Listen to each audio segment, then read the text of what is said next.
Hello అందరికీ welcome to Kavi's world.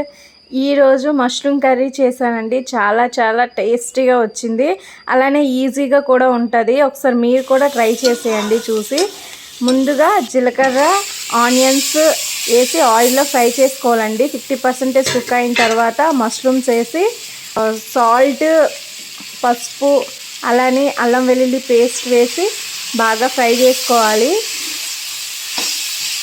Mushroom cook అయ్యే కొద్దీ మష్రూమ్లో వాటర్ వస్తుందండి, ఆ వాటర్ అంతా ఇంకిపోవాలి. అలానే ఆ వాటర్లోనే మష్రూమ్ 50% కుక్ అయిపోద్ది.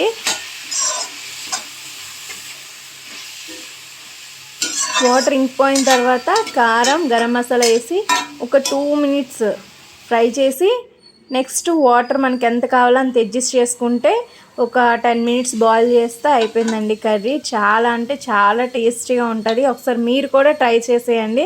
అలాగే మీకు నచ్చినట్లయితే like, share, subscribe and follow కూడా చేసుకోండి ఫ్రెండ్స్.